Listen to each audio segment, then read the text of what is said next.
The Season 3 premiere just dropped, and there is one moment I can't forget.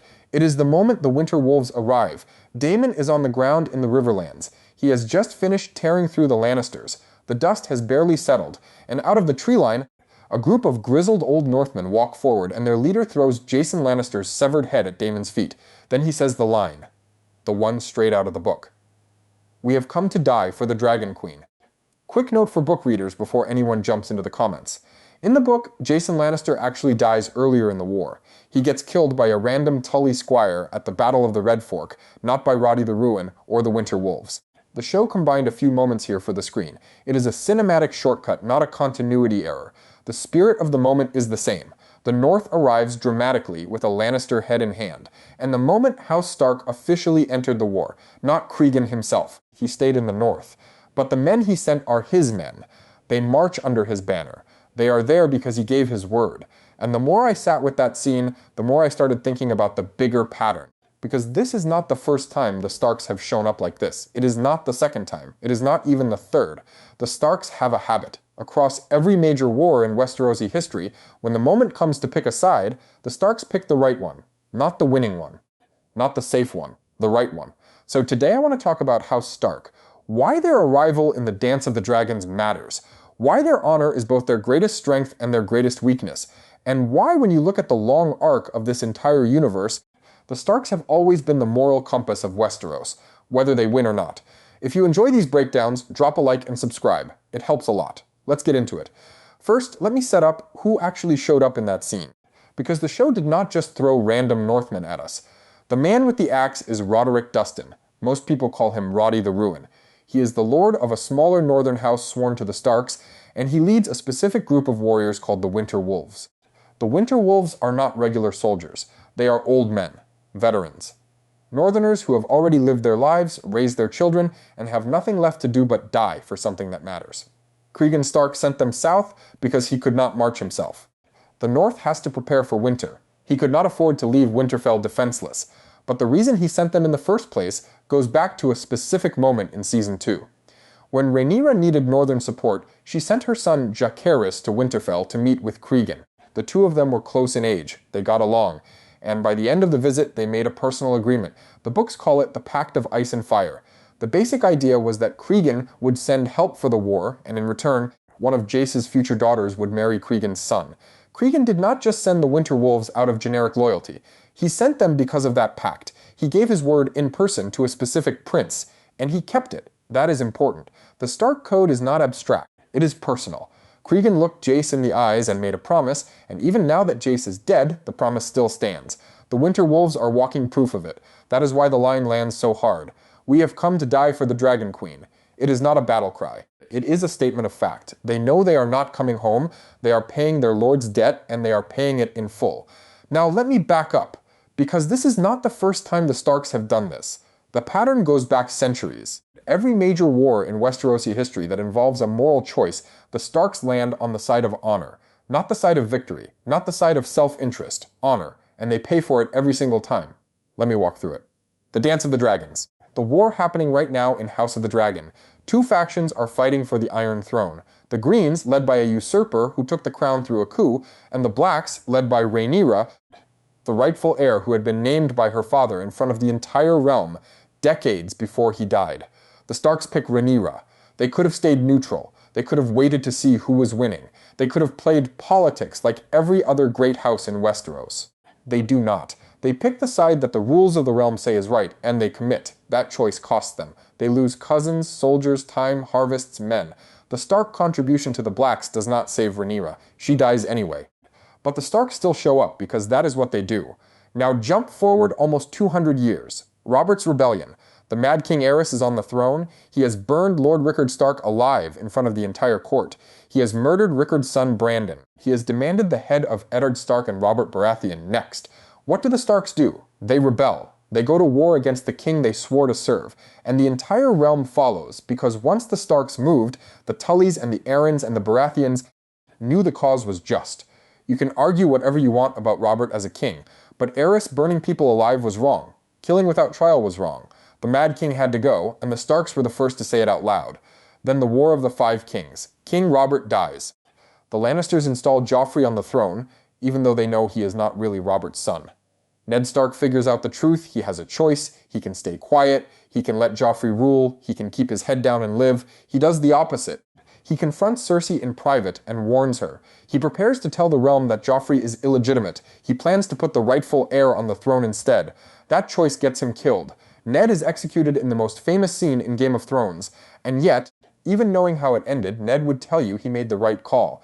Because that is what Starks do. They tell the truth even when the truth costs them.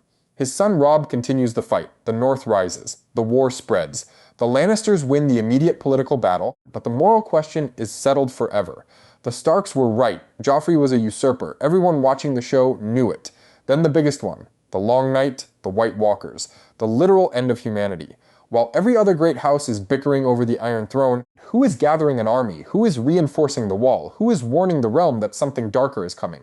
The Starks. Jon Snow. Sansa. Bran, the entire Northern Alliance, and when the White Walkers finally come, it is Winterfell that holds the line. It is the Starks who lead the defense. It is the Stark family who sacrifices the most to save a world that spent years calling them traitors. That is 4 major conflicts, 4 moral choices, 4 times the Starks picked the right side. They were murdered at weddings and executed in front of crowds, but they never picked wrong. The Starks do not always win, but they are always right. Now here's the part I want to be careful about, because I think it gets misunderstood a lot. The Stark commitment to honor is what makes them the moral center of the saga, but it is also their biggest flaw. Honor is a strength. It also makes them terrible at playing politics. The South runs on lies, deals, broken promises, and quiet betrayals. The Starks do not operate that way. They say what they mean, they keep what they promise, they expect other people to do the same. That is exactly why they keep getting killed. Ned Stark walks into King's Landing assuming the other players will be honorable. They are not. He gets executed. Robb wins every battle and loses the war because he refuses to break his oath to the Freys without paying a personal cost first. Even Cregan, the Wolf of the North, eventually rides south to enforce justice and ends up walking away from real political power because he refuses to play those games long term. The Starks are not naive. They know the South is corrupt, they just refuse to become it. Which means every time they enter Southern politics, they get chewed up. This is the tragedy of the Starks. They are the heroes of the story because they keep their oaths. They are also the ones who suffer the most because the world is not built for people who keep their oaths. The other houses adapt. The Lannisters lie, the Tyrells maneuver, the Freys betray, the Targaryen scheme. The Starks just stand there and tell the truth, and the world punishes them for it. But here is the strange part. Even though it kills them over and over, the Starks are still standing centuries later. They lose battles, they lose lords, they lose entire generations. But the name endures, the reputation endures, the moral authority endures, because the realm remembers. Every house that bent the knee to a usurper gets remembered as a house that bent the knee. Every house that broke its oath gets remembered as oathbreakers. The Starks get remembered as the ones who did not. That memory is worth more than any single war. The Starks lose almost every conflict they enter, but over the long run, they are the only house left standing with their honor intact. And in Westeros, where honor is the only thing that survives a generation, that matters more than any short-term win. There is one more thing about the Winterwolves moment that I think most viewers walked right past. The men who arrived in the premiere are not soldiers in the normal sense. They are veterans, old men, men who have already buried their wives, raised their children, and watched their grandchildren grow up. They are choosing to die in a war hundreds of miles from home because their lord asked them to. Think about that for a second. They are not conscripts. They are not desperate. They are not fighting for land or money. They are fighting because they want their lives to mean something at the end. They want to die with a sword in their hand. In Westeros, that kind of mindset is rare. Most armies are forced into service. Most soldiers are common men dragged from their farms to fight rich men's wars. The Winter Wolves are the opposite. They volunteered. They picked this. That is the Stark way at its purest. The North does not fear death. The North fears living without honor. And when the call goes out, the North answers, even if the call is just an old lord giving his oldest men one final mission. When Roddy says, "We have come to die for the Dragon Queen," he is not being dramatic. He is being literal. He has come to die. The men with him have come to die. That is the assignment. That is the entire point. So what does all of this mean for the Dance of the Dragons going forward? It means the Blacks just got a major moral and military boost. The Winter Wolves are going to fight in some of the biggest land battles of the war. They are going to be brutal, they are going to be effective, they are going to die in huge numbers, exactly as planned. But more than the military impact, it means the Blacks now have the Starks on their side openly. The most respected house in Westeros has chosen its position. Other lords who were sitting on the fence are going to look at the Stark banner on a battlefield and think about which side they want to be remembered as part of. There is also something even bigger coming. I am not going to spoil anything, but if you know the book, you know that the Starks do not just fight in this war. They have a major role at the end of it. After the dust settles, after the kings and queens and dragons have torn each other apart. The Starks are the ones who walk into the wreckage and decide what justice actually looks like. There is a specific moment in the source material that hardcore fans are already buzzing about. I will not name it, but just know that the arrival of the Winter Wolves is not the only Stark moment we are getting. It is the first one, and it is setting up something much bigger that the show is almost certainly going to deliver before the final season ends. So if you are watching for the dragons, fine. If you are watching for the politics, fine. But also watch the Stark banners. Because the Northern story is just getting started, and the way it ends is going to matter more than most viewers realize. And there is a deeper layer here. We know how this story eventually plays out, generations later. Eddard Stark, Robb Stark, Jon Snow, Sansa, Bran, Arya. The Starks of Game of Thrones, who many of us already love. Those characters are direct descendants of Cregan Stark. The honor we are seeing in this premiere is the same honor we saw 200 years later when Ned refused to bend the knee to a usurper. The same honor we saw when Robb went to war for his father. The same honor we saw when Jon picked the realms of men over a crown. It is one bloodline, one belief system, one unbroken chain of people who picked truth over comfort, even when the truth got them killed. When you watch the Winter Wolves walk out of those trees, you are not just watching Season 3 of House of the Dragon. You are watching the seed of every Stark moment that came after. The same code, the same commitment, the same outcome. The Starks lose battles. The Starks lose family. The Starks lose their heads. But they never lose their honor, and they never end up on the wrong side. So that is the video. The Starks just walked back onto the screen in House of the Dragon, and even though the Starks themselves are not the ones holding the sword, the message is unmistakable.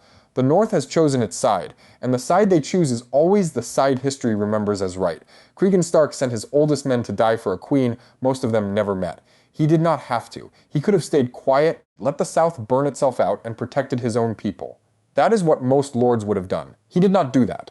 Because that is not what a Stark does. A Stark keeps his oath. A Stark pays his debts. A Stark picks the harder choice every time it presents itself, and the harder choice is almost always the right one, even when that honor kills them. That is why, when you look at every major war in Westerosi history, you find the Stark banner flying on the same side as justice.